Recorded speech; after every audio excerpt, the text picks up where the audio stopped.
Okay, good afternoon, everybody. I think you know me. I'm Wayne Motz. I'm the President and Chief Executive Officer here at the Gettysburg Foundation. Welcome to our 3 p.m. program, Sacred Trust, July 3rd, 2023. Almost said 1863, right? 160 years ago today. So we're honored on behalf of the Gettysburg Foundation, as well as our partner and collaborator on this event, which is the Gettysburg National Military Park, to have you with us for this series of presentations. We've had 5. We've still got 1 left in the evening that was a ticketed event for Gary Gallagher. We got the last one for the day here for Sarah, who's graciously agreed to be with us. 2 of our speakers came from California.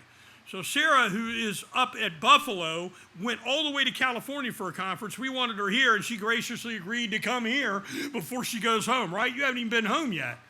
Okay, all right. So we really appreciate that here. So we've got a great group of folks who are going to be with us. What a great topic. So let me tell you a little bit about our topic, and then we'll tell you a little bit about our speaker. And we've got everything up here. They've already got it running.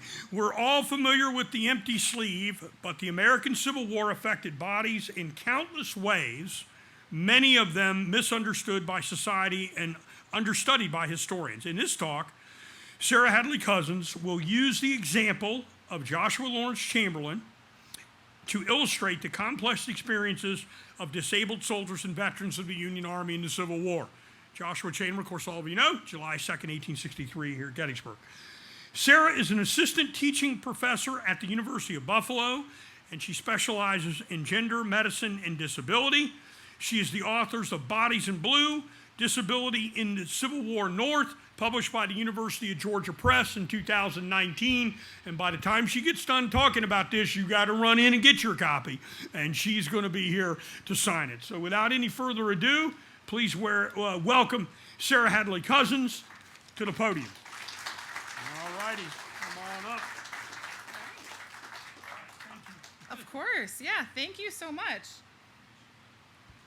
I just have to start by saying I'm so incredibly stunned and grateful to be here today. My journey to becoming a historian started here in Gettysburg. When I was a little girl, my dad brought me to Gettysburg and to every other battlefield that he could drag me along to. Antietam, when it was a little hotter than it is here today, I thought I was going to die.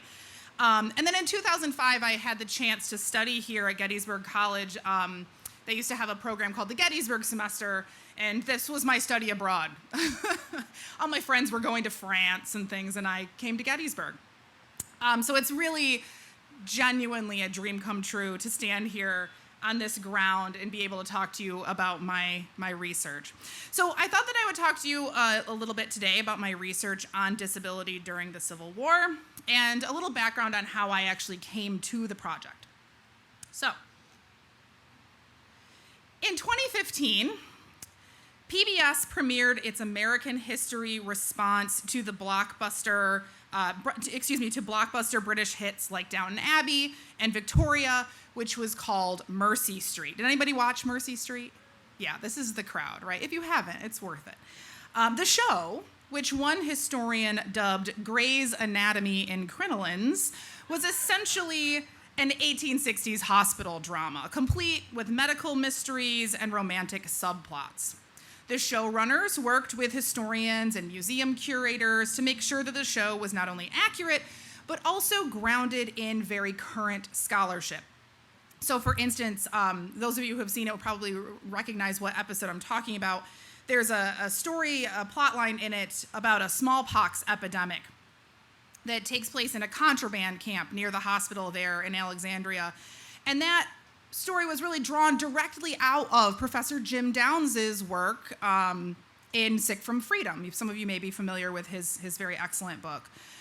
And while I enjoyed the show, and how could I not, with Ted from How I Met Your Mother with this beautiful Civil War beard, there was something else about the show that really stuck with me. The plot of the show, like many hospital dramas, was centered on the doctors and the nurses of the Mansion House Hospital in Union-occupied Alexandria, Virginia. In each episode, interesting new medical cases would come into the hospital, where the doctors would fix people up and send them off on their way.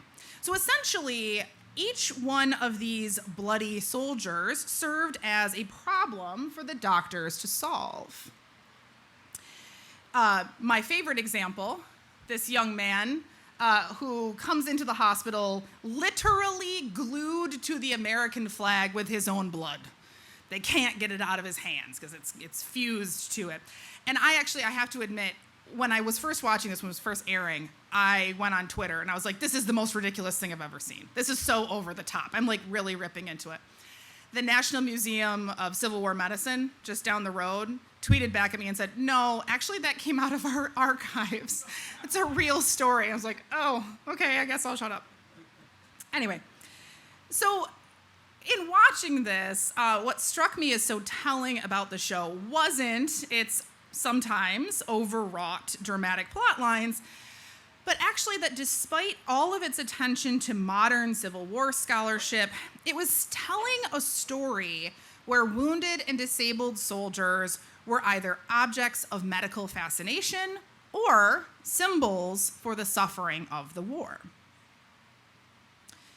There's something about the bodily toll of the Civil War that fascinates us. Just this morning, right, I was walking the battlefield and I overheard people looking at monuments and talking about the death tolls, right? It's something that we all think about when we're out here. In the book The March by E.L. Doctorow, for instance, a doctor named Reaves Salient tells one of his patients that, a patient named Albion Sims, who has been impaled through the skull with a railroad spike. He says to Albion Sims, your survival is something of a miracle, and that miracle is what invites our fascination. That is true in Mercy Street, but I also think that it's true of Civil War disability in general. The gore of this war is continually inviting our fascination. No film or television show on the war is complete without a graphic amputation, right?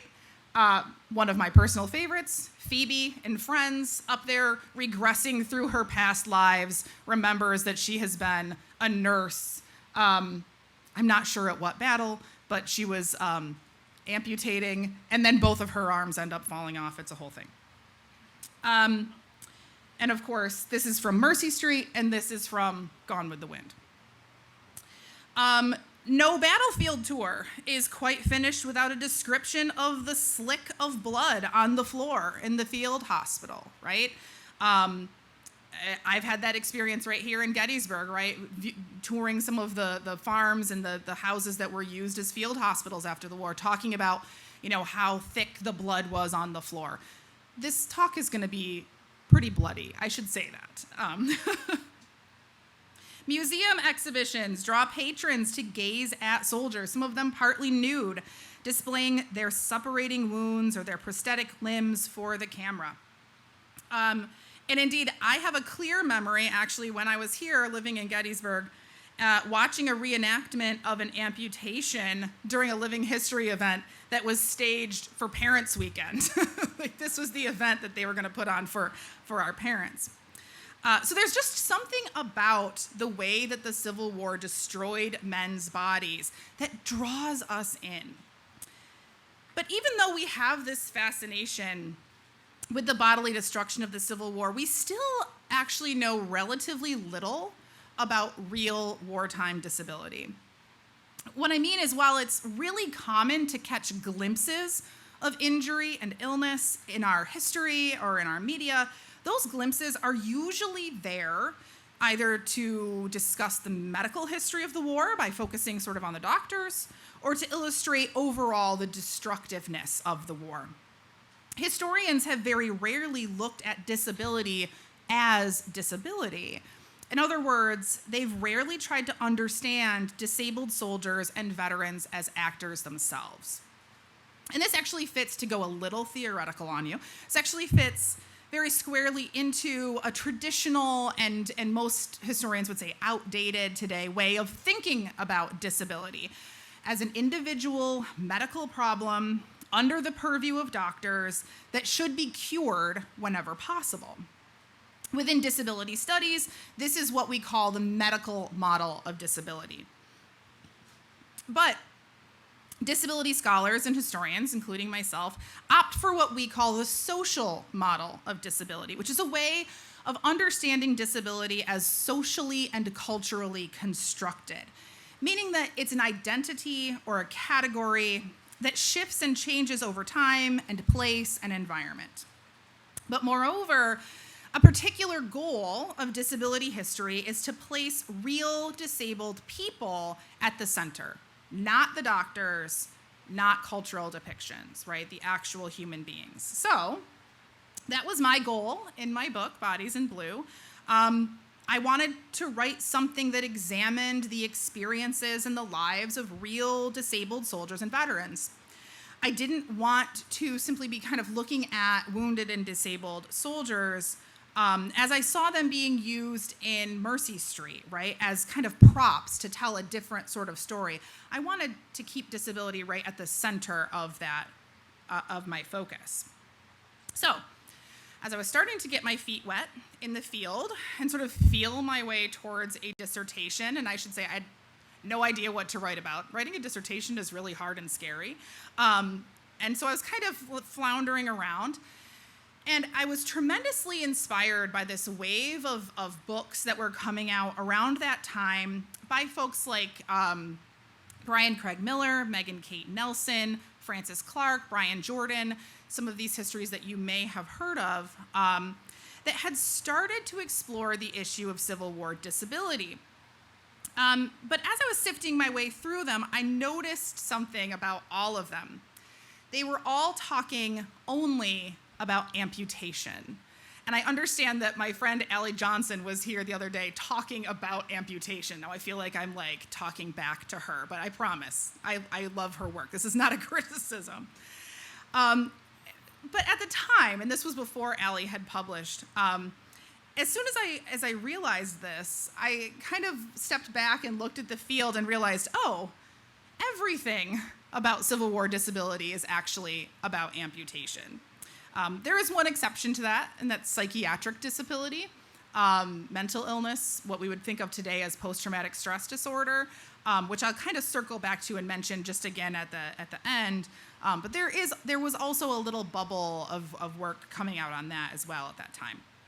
So anyway, as I was poring over all of this really great literature, I found that not only were all of these folks talking just about amputation, but many of them were actually using the same source material. And it's the source material that Allie talked about the other day, if you were at her talk, which is one manuscript collection from a handwriting contest that was sponsored in 1865, 1866, and then again in 1867. And this contest was run to judge handwriting samples from right arm amputees who had to relearn how to write using only their left hand. Did anyone listen to Ellie's talk the other day? Okay, so like some of you this is new, but some of you heard a lot about this the other day. Now, I want to be very clear. It makes complete sense that there is so much work on this manuscript collection. First, that source is absolutely gold, that material. Very rarely do we get document collections like letters or diaries where disabled soldiers are actually being asked to reflect on their own lives and experiences. And the Born Left-Handed penmanship competitions are full of that kind of material. This is part of the requirement of the contest, that they kind of talk about themselves and their lives. But more importantly, there's another reason why I think that there's so much scholarship, not just from this manuscript collection, but so much literature on amputation in general. And maybe I should ask you, why do you think there's so much work on amputation? I do this to students, and they usually get it right. That's exactly right. That's exactly correct. It was more visible, right? It was the most dramatic and obvious wound of the era, and the absence of an arm or a leg quickly became symbolic of the losses of the war itself. Amputation was a critical part of 19th century Americans' cultural attempts to understand what the war did to bodies. During the war, amputation becomes the most powerful symbol of the war's destructive power. Songs, poems, stories, and popular imagery abounded that dealt with amputation and its role in the war. This is just one example. This is a poem drawn from Harper's Weekly, published in 1867. The image and the poem don't actually appear together. I placed them together, but they fit quite nicely, I think. So in the poem, a Union veteran, still wearing his worn-out uniform, leans on a crutch on a village green. He's using tales from his army life to try to make a living selling quack medications. Sort of like, he's like selling snake oil medicines, right? After selling some of his bottles, the veteran pauses, and the narrator of the poem watches him closely, and it goes like this. And while he paused in his simple strain, 'twas little he recked of trade or gain, for lost in his tale his soul had wrought a grander vision, a nobler thought. He thought of his country's triumph, the price of his own most costly sacrifice, and a loving glance suffused and dim fell down upon his shattered limb. I saw a tear on his eyelid flash, I saw it fall from the quivering lash, and he spake these words unheard of men, all that I gave I would give again. This is really classic, like quintessential mid-19th century poetry. It's all very romantic. This poem really captures the dominant historical narrative about Civil War disability. That Civil War disability meant amputation, and that disabled veterans universally believed that their disabilities were worth it. They all had a belief, according to this theory, right, that they had made sacrifices, but that those sacrifices were part of a larger effort to save the Union. At the same time, though, the poem is also about a veteran who has ultimately failed in life, right? I mean, this guy it's 1867. He's still wearing his uniform. Apparently, he doesn't have any other clothes. He's standing out on the village green, and he's selling snake oil medicines, right? So this poem kind of sets up a series of black and white categories, right? All wounded veterans are proud of their bodily sacrifices, but all disabled veterans and wounded veterans are also dependent beggars, right? They can't go on to have sort of successful post-war lives. So as I was starting this research and thinking about the ways that amputation has been written about and depicted, I started to ask myself, okay, what about everybody else, right? What about the disabled soldiers who were really successful after the war? What about the ones that thought that their wounds were not worth it, right? Did not see them as a worthy sacrifice? And of course, the simplest question actually is, what about everybody who wasn't an amputee, right? What were their experiences? And as I started to investigate this, I found that there was just a huge amount of out there about disability in this war that we as scholars just simply did not yet understand.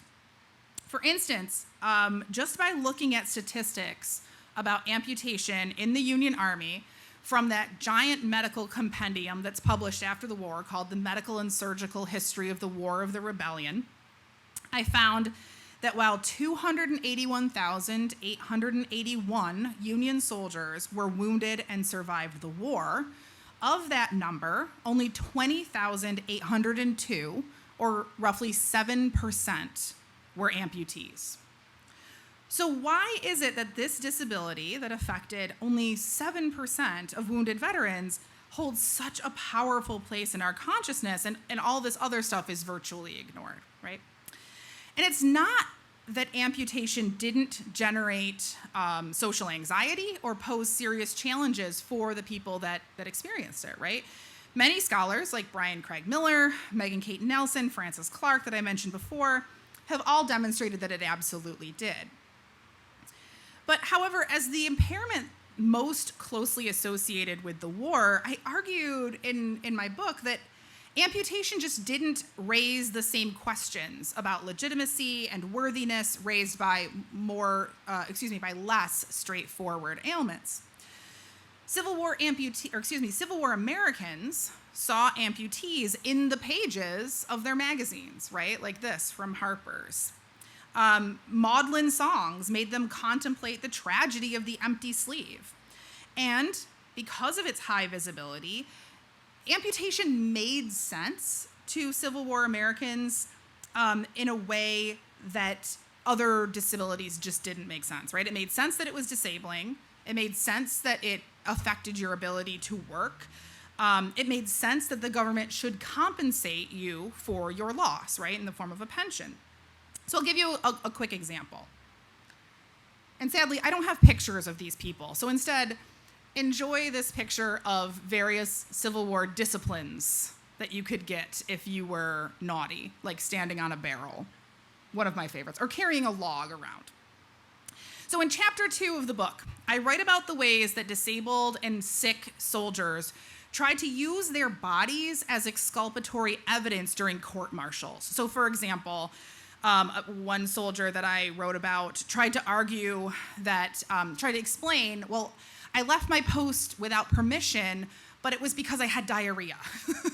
I had to leave, right? I know I was on picket duty, but I had to go.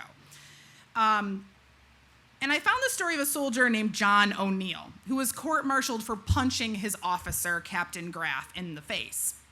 Now, the story that O'Neill tells is that he punched him. Yes, he admits that he did that, but it was because he was passing a kidney stone. And he was in an immense amount of pain, and his captain was trying to get him to be quiet after hours, and he just lost his patience, right? He couldn't be quiet during this experience. But Captain Graff says to him, listen, or says to the court-martial board, listen, this guy is lying. He's faking it. He was faking the kidney stone. He's actually just drunk, right? And a doctor actually even testifies on O'Neill's behalf and says, yeah, actually, I removed a kidney stone for this guy later on that evening, but he was still convicted anyway for his misbehavior. Now, compare that to the experience of another man, Private Michael Young, who was court-martialed for drunkenness and for disorderly behavior. In this case, he admits it. He's like, yeah, I was drunk. I was being disorderly. He doesn't punch his officer, but he does walk around camp and smack people with his cane. So he's causing some uproar. And everybody's on the same page in this case. Everybody agrees, dude is guilty. He says, yep, I did it. I was drunk and I was whacking people with my cane. But ultimately, he was exonerated because he was an amputee. So everyone on the court-martial board believed that there was something in his disability that made it worthy of made it exculpatory, right? So amputation simply meant something to Civil War Americans that a kidney stone didn't, right? But the problem that I had as I was approaching this, and I decided I wanted to look at non-amputees primarily, was sources, right? Okay, if all of the good sources are about amputation, how on earth am I gonna find the other guys? And I was panicking just a little bit. I had to meet with my advisor and sort of pitch something, and so I kind of racking my brains, and I thought, okay, well, maybe I remember something from when I lived in Gettysburg about this guy. This is the guy that you came to hear about. So I went to my advisor, Carol Lemberton, and I said, maybe I can write about this general that I was sort of a fangirl of when I was in college. I probably do not have to introduce him to you, but I'm going to anyway. Joshua Lawrence Chamberlain, as you all know, was a college professor, commissioned the colonel of the 20th Maine. And he and his regiment, of course, play a pivotal role in the Union victory at the Battle of Gettysburg in 1863. Do not fight with me about how pivotal that role was, okay? And I vaguely remembered from my time studying the Civil War here that Chamberlain had been wounded at the Battle of Petersburg. But I also knew that he wasn't an amputee. And that was really, truly all I knew. I hoped against hope that there would be something there for me to be able to learn from, to latch onto. And thankfully, it turned out that I was correct. But it also turned out that I found more than I expected. Chamberlain became the entry point for me to start to explore this topic, and I hope, if I've been successful, to shift how we think about disability during this war, and he turned into chapter 4 of the book. So, let me take a step back here and talk to you a little bit more about Joshua Lawrence Chamberlain. Again, details that you probably already have in your brain, but I'm going to fill them in anyway. I mentioned that he was a colonel in command of the 20th Maine, but in 1864, he was promoted to brigadier general and was leading a brigade in the Union 5th Corps. During the siege of Petersburg, there was this push by Ulysses S. Grant, in charge of the entire Union Army, of course, but embedded with the Army of the Potomac in the Eastern Theater in Virginia. There's this push to capture the city of Petersburg. And in fact, I forgot that I put this slide in there. But this is my favorite picture. It's not actually Chamberlain, but you all know what it is. That's what I was going for. We're trying to capture the city of Petersburg. It's a critically important railroad hub, controlling the railroads that fed into the Confederate capital of Richmond. In June 1864, Grant is at the tail end of the Overland Campaign in a long series of battles starting at the Wilderness and winding all the way down to Petersburg. So he's hoping to punch through the very heavy Confederate fortifications around the city. On June 18th, Chamberlain is a part of that attack at a point of the Confederate fortification line called the Dimmock Line, at this point called Reaves Salient. And as Chamberlain is leading his men, he discovers a patch of ground in front of them as they're advancing that's very muddy, and it's going to be difficult for them to get through. So he tries to get them to perform a left oblique, to sort of shift to the left at a bit of an angle, but to keep on the attack. And so in order to kind of direct them to where they're going, he raises his saber and the flag of the 5th Corps up in his hands so his men can see the signal to go to the left. As he does that, he's shot in the right hip. The bullet, a mini ball, traveled through his right hip to his left, crushing his bones and cutting into his bladder and his urethra. He tries to brace himself up with the flag and the saber, but eventually he has lost so much blood that he cannot stay upright anymore, and he collapses to the ground.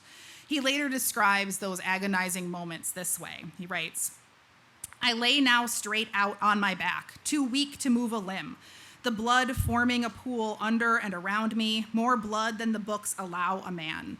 I had not much pain. It was more a stunning blow, a kind of dull tension. My teeth shut sharp together hard like lockjaw.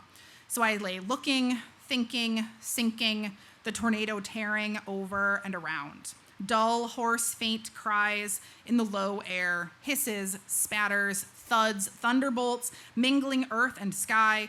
I moistening this little space of Mother Earth for a cabbage garden for some fellow, black or white, unthinking, unknowing." And he actually, as he's thinking there, one of the things that he thinks is, my mother is going to be so ashamed of me because I've been shot in the back. He has no idea where the bullet has entered me. He thinks he's been shot with his back to the enemy. Chamberlain was removed to the division hospital where surgeons explored the wound, but because the path of the mini ball was too wide for standard surgical probes, the surgeons use a ramrod. They were able to locate and cut out the ball, but other than that, there really was not much that they could do there in the field hospital. Eventually, Chamberlain asked the surgeons to leave him and to put their efforts towards the other wounded men that were filling the hospital. The surgeons agreed, so he asked for pen and paper and wrote one last bloody letter to his wife. And if you're ever up in Maine, make sure you go to Bowdoin. You can see this letter. It's on display in the library. It's really, really powerful.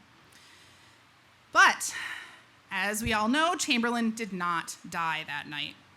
When surgeons realized he was defying their expectations, they attempted to correct some of the damage made to his urethra. They managed to keep him alive long enough to be transferred to the Annapolis Naval Hospital, where he could undergo more surgery.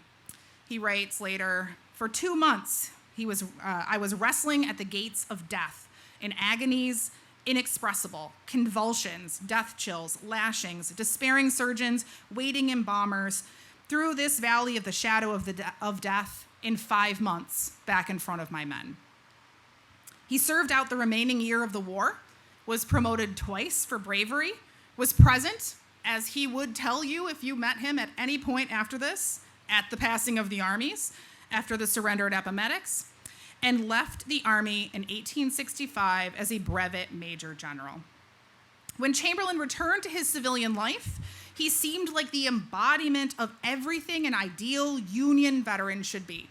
Charming, I dare say handsome, war hero who had made sacrifices but had never wavered in his dedication to cause and country.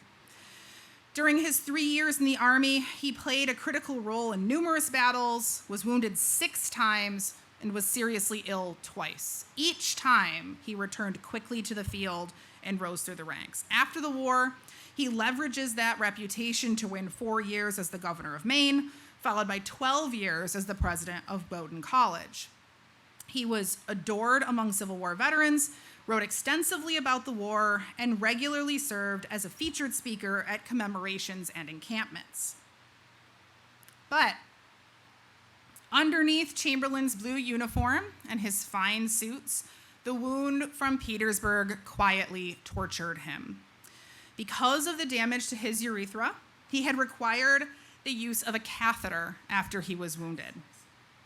Friction from that catheter and some calcification that is created on it created a fistula near the base of his penis that never healed. I'm very popular when I give this talk. All the gentlemen in the audience are starting to squirm. That fistula leaked urine and left him susceptible to chronic bladder and testicular infections that caused him, in his own words, unspeakable agony. A surgery in 1883 attempted to close the fistula. Chamberlain barely survived, and his symptoms, including the fistula, soon returned.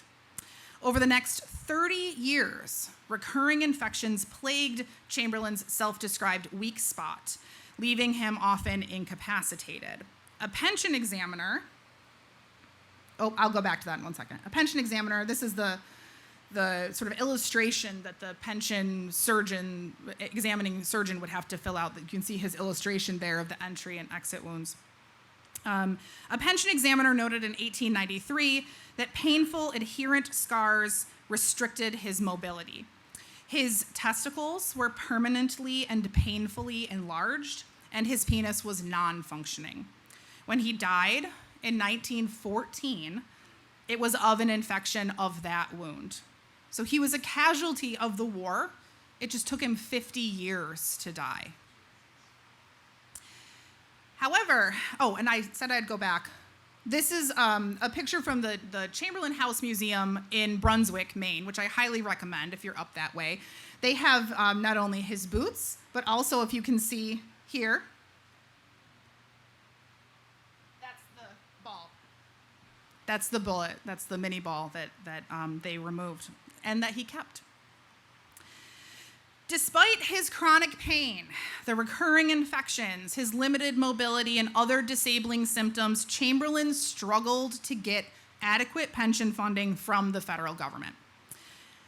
There was an 1862 law that provided all men disabled in the line of duty a pension from the U.S. government. Soldiers were paid according to the degree of their disability. They were required to have medical examinations, go through a lengthy application process, provide paperwork from their enlistment and their discharge, and often supplement their own words with testimonials from friends and neighbors, all to prove that they were disabled and in need of some support. Chamberlain was initially pensioned, so he does get a pension. He was initially pensioned in the 1870s, but his payment was very low. In 1892, after that failed surgery in 1883, and as aging was making his condition kind of continuously worse, he applied for a pension increase.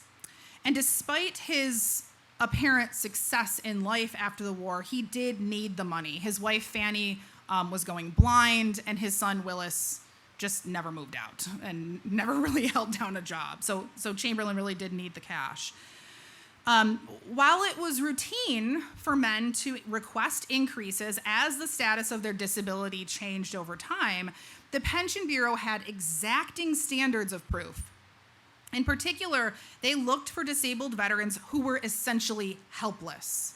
Because the pension system was linked to ideas about productivity, they had to demonstrate that they were completely unable to work and utterly dependent on others in order to get the federal support that they needed. And this was a problem for Chamberlain. By 1892, he had spent decades learning how to live independently, how to walk and how to sit so that he could work in such a way that made it appear to outsiders that he was not disabled.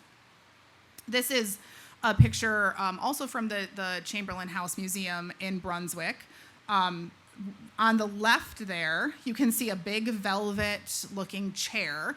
This was the chair that he used at his desk in Augusta when he was the governor of Maine. And it's hard to tell here, but when you're up close to it, the seat is extra wide, so it gave extra space for his hips, because that would have been very painful. Sitting very long or standing long was equally difficult for him. So this extra wide padded chair was necessary. And side note, this chair came back to the museum after many years being used as the throne for the prom queen at the local high school, which I think is delightful. And this right here on the right, you can see this is at the base. This is in the foyer, the front entry of the house. And this is the staircase that goes upstairs to the family's bedrooms. That right there is a knob that adjusts the registers for the heating in the house. So that would be at his standing level. So he didn't have to reach for it, and he didn't have to get down low in order to adjust that. So you can still see in the house some attempts to adapt for accessibility, essentially. Early versions of accessible design. But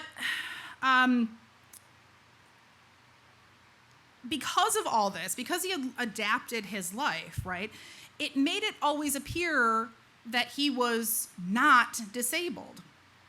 During the required medical exam for that requested increase, the doctor wrote in his observations that while he agreed that Chamberlain's pain and sickness were in fact severe, those acute infections were only episodic, which did not make him entirely dependent on others. The surgeon also noted that Chamberlain's muscular build was good, and though his hair was getting white, he showed no evidence of general debility. He was denied an increase.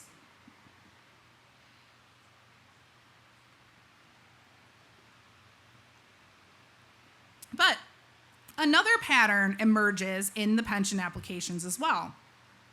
The Bureau's general anxiety over bodies that defied common beliefs about disability, specifically bodies with non-visible, nebulous, or confusing ailments, right? With sort of that weren't easily understood from an outside perspective. So a good way to illustrate this is to juxtapose Chamberlain with another soldier who also had a non-visible disability that appears in the book. Henry Allenson Barnum was from in my neck of the woods, from central upstate New York. He was served in the 12th New York. He was shot through the front of his hip bone at the Battle of Malvern Hill in 1862. Barnum was taken prisoner after he was wounded and endured an agonizing journey from the battlefield to Libby Prison, where he was exchanged after a little bit of a wait, and then sent back to Syracuse, New York to recuperate.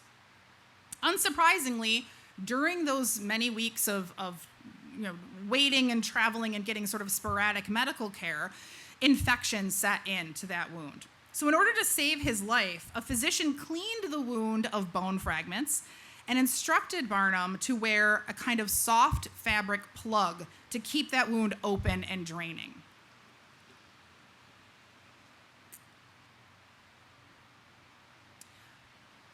Over the course of the next 2 years, during which time Barnum was given command of the 149th New York and promoted to brigadier general, Barnum was fitted with an oakum seton, which is a fancy word for a rope, basically. It's kind of like a candle wick rope that would be placed through the drain to continue to encourage it to drain. Through the wound to encourage it to drain. The oakum, the rope, was eventually replaced by candle wick, which Barnum wore threaded through the open wound for the remainder of his life. So all three of these pictures are taken by the Army Medical Department. And the first one there, you can see he's essentially got some kind of rod, some kind of stick through it to demonstrate that it is essentially still an open through and through wound. And in this one over here, you can see how that rope, effectively what that looked like under his clothing. Unlike Chamberlain, however, so I should pause and say, this is another wound that's easily hidden by clothing, right? But unlike Chamberlain, Barnum's wound becomes famous. Dr. George Otis, the curator of the Army Medical Museum, established during the war by the Surgeon General's office, requested that Major Barnum's wound be photographed for inclusion in the medical and surgical history of the War of the Rebellion. Barnum was photographed at the museum in Washington in 1865. The photograph was displayed there at the museum. It was also published in the medical and surgical history, and Barnum used it in his pension application in 1866. He also had private photographs taken of the wound back home in Syracuse. These photographs made the wound publicly and visibly available in ways that Chamberlain's wound just could never be. And perhaps as a result, Barnum's pension was raised by a special act of Congress to $100 a month. During the time that he was going back and forth with the Pension Bureau, Chamberlain was writing his memories of the war, memories that culminated in his most famous work, The Passing of the Armies, his reflection on the surrender at Appomattox, which was published posthumously. And if you know anything about Chamberlain's writing, he is positively romantic, right? He's very sentimental in his writing. And I think it's clear in his writing that he believed that the war had been worth the incredible collective sacrifice, that the war had a kind of transcendence to it. And yet, in his own letters, he does not figure his own personal sacrifice into the calculus of whether the bloodletting of the war had been equal to the result. He refers to his wound as his old enemy, admitting often that he wished to defeat or overcome its effects. In one letter to his sister, Chamberlain describes standing almost transfixed at Petersburg when he returned in the 1880s for a commemoration, and standing there and contemplating, quote, what it was all for. He never wrote that he had gladly made a sacrifice for the Union. He held a kind of tension between truly believing in the necessity and the goodness of the metaphorical sacrifice of the Union, or for the Union, and also at the same time feeling unsure and perhaps even bitter about the cost of his own personal sacrifice. What I believe made Chamberlain's story so important to the history of Civil War disability is that no one ever talked about Chamberlain as a disabled person. Many of you have never probably thought about Chamberlain as a disabled person. I know I didn't before I started this project. He is a real hero of the Civil War era. You cannot walk through this town without seeing his face on t-shirts and keychains. I may have one of these keychains in my bag right now. And yet biographies of him only made passing mention of his wound or of the decades of chronic pain, limited mobility, altered urination, and we can assume, I think, some sexual dysfunction. To me, Chamberlain is the perfect example of something that disability historian Doug Bainton has written, to paraphrase, that disability is everywhere in history if only we look for it, but it's often absent in the histories that we write. How was it that no historians had ever really looked squarely at Chamberlain's disability? Well, I argue, and I argue in the book, that it's for the same reason that Chamberlain's pension increase was denied. he just didn't look disabled. He became very good at creating an image of able-bodiedness. He upends our ideas of what it means to be disabled. The Pension Bureau wanted a disabled person to be completely debilitated, utterly dependent on others, and I think sometimes so do we. We expect to see a cane, a crutch, a wheelchair. So when historians go looking for disabled Civil War veterans, they often glance right over people like Chamberlain because they don't fit our preconceived notions of disability. And I actually think that Chamberlain's story can push us, our history, even a little bit further than that. In recent years, there's been a little bit of a tension between historians over sort of light and dark kinds of history, with accusations sort of thrown each direction about whether it's bad to write about glory and honor, and whether focusing on despair and horror and mangled bodies is somehow warping our thinking about the war. But I think Chamberlain gives the lie in that fight, because it's not one or the other, it's both, right? Chamberlain embodied both worlds. He believed deeply that the war was good and worth it, and also believed that the war had perhaps exacted too high of a price from him. He was successful, and yet he still struggled. And it's not just Chamberlain, of course. And I'll leave you with one final example quickly. Another one from New York State, where I'm from. In the final chapter of the book, I trace the experiences of several young men who were each institutionalized in the New York State Lunatic Asylum in Utica, New York. Each of them had mental illness that their doctors linked back to their war service.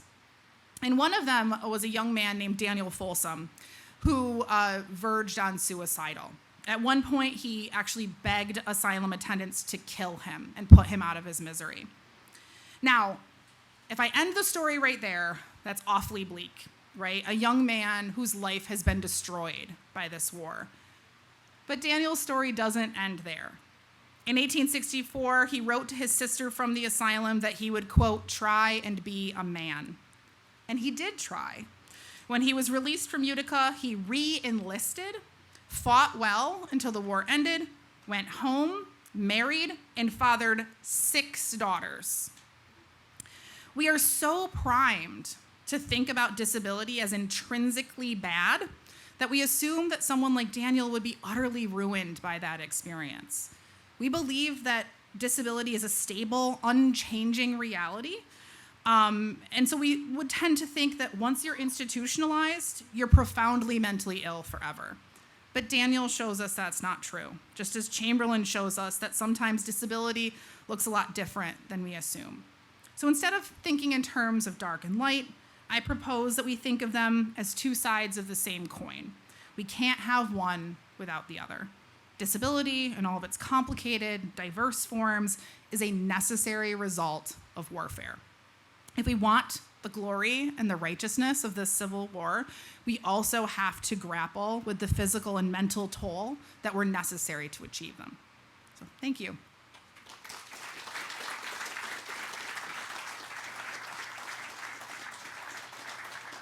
Couple last-minute announcements.